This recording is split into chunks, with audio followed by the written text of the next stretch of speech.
उज्ज्वला साडी घेतली काय ग? अगं ये ना बस बघू बघ. दाखवलं ते मी शांताला. बस. अगं बाई लय छान घेतली. बघ ना नवऱ्याने घेऊन दिली ती पण. भारी. हो का? मग मी शांताला काय म्हणलं तू आधी धुणं कर मग मी घालते. अगं बाई लयच मैत्री बाई तुमची. ते तर आहे. भारी ना हा, बरं. ही राहू दे थांब. बघितलं का पहिलं मला देव राहिली साडी घालायला. बरं बाई तुझा नवरा साडी तरी घेतो, माझं तर कानातलं बी होतं ते बी तोडलं. तरीच म्हणलं बाई तुझं चेहरा काय बाई कोणाचा नशिबच वेगळा खराब वाटतो. आहे, काय म्हणावं. तुमचं तरी बरं आहे, माझं तर काहीच नाही. नाही का? असं काय नाही एवढं नसतं विचार तुम्हाला नाही करायचा. माहिती, माझ्या घरातलं मला माहिती. अगं तुम्हाला नाही माहिती. काय झालं आता जाऊ दे. काही झालंय का अगं काय नाही, काहीच नाही. कोणाच फोन होता? अगं कंपनीचे त्यांना काही कळतच नाही, रात्रंदिवस सारखे फोन करतात. का वैताग आलाय ना, खरंच सांग. रात्री डिस्टर्ब होत असं म्हणून तसं नाही अगं, खरंच वैताग आलाय. खरंच बघ वाटलं तू बघ. नको दाखवू. नाही काय तर खरंच कंपनीचा फोन होता. हा बरं जाऊ दे. हा बरं त्या मुलीचं काय सांगत होत्या तुम्ही?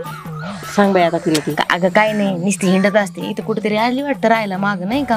नुसती ह्या पोरासोबत त्या पोरासोबत नुसती हिंडत असते. मी पण पाहिली हिने तिला नगर मध्ये दुसऱ्या पोरांना पाहिली मी ते आपल्या मंदिराच्या खाली अरे पाहिली. बापरे. म्हणजे दोघांसोबत होती काय? हा ना जेव्हापासून त्या पाटण्याची ती पोरगी आली ना तेव्हापासून दिसत गावात असं हेच झालंय. लोकांना काही कामच नाही बघ ना. कंपनीचा फोन आला उचल ना बघ ना. चला जाऊ दे येते मी. खरंच कंपनीचाच फोन अगं हो खरंच कंपनी वाटलंच बघ तू. खरंच कंपनीचा फोन आहे अगं. विचारलेलं बरं असतं. मला का तेवढंच काम आहे का? मला असं आलतू फालतू फोन नाही बरं का. तुम्ही काही पण नका बोलत जाऊ. चला येते मी. हा बाई या. किती कंपनीचे फोन येतात. ऐक ना काही कंपनीचा फोन नव्हता.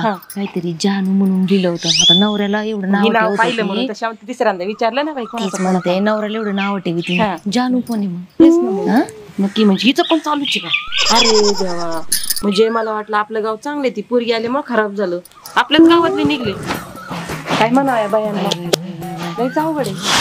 वाटलं नव्हतं ही अशी निघण म्हणून. नंदिनीकडे पाहिलं अशी वाटत नाही का? पण तेच म्हणून राहिले बघ ना तवा. आणि कुशाल फोनवर फोन कट करून राहिले. आपल्या समोर करून सांगते आपल्याला आपल्या समोर कशाला बोलायचं नाही. तेच आता गेली असं बोलायला कुठं तरी राहणार. अरे मा फोन कुठेतरी वाजू राहिलाय. तुला पण आला कंपनीचा फोन? अगं नाही ते बचत गटाचा फोन आहे. कोणत्या बचत गटात कधी काम करायला लागली? अगं बचत गट मी बचत गट उचलला होता ना मागच्या वेळेस. नाही सांगितलं तू? हा मला नाही सांगितलं तू? अगं बाई गरज असती घरामध्ये. आता तुला माहिती नाही का? छोट्या मोठ्या गोष्टी सांगते ना. सांगते पण तुला माहिती आहे ना कधी कधी तू मध्ये टेन्शन मध्ये होती म्हणून म्हटलं माझ्या गोष्टी सांगितल्यावर तू माझं टेन्शन घेते म्हणून मी सांगितलं. बोलू राहिली मला तू पण. अगं नाही ग तुला तर तू पण बाय उज्ज्वला ऐक ही साडी नंतर घेऊन जाते मी. ऐक घेऊन असं काय करते तू? नाही जाऊ दे ना. तर परत आला का बचत गटाचा फोन? तेच म्हणते यार लय कर्ज मागू राहिले ते. येऊ का मी तुझ्याबरोबर त्या बचत गटाच्या बाईकडे? हो तुला टेन्शन होईल म्हणून मी काय सांगितलं नव्हतं तेव्हा. बघ अगं बिट्याच्या पप्पांचा फोन आहे घरी आले वाटतं. चल त्यांना जेवण वाटते मी नाही तर लय तन करतात. साडी येते मी परत घ्यायला. हा जाऊ दे तिकडं चप्पल हातात नेत.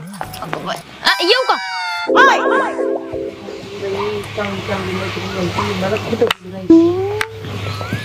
करायचं म्हणजे सगळे काही ना काही चालूच आहे.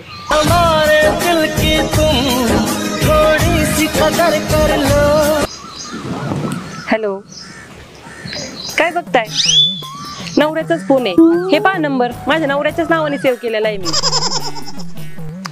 अरे बोल बरं पटकन माझा नवरा येईल घरी. हा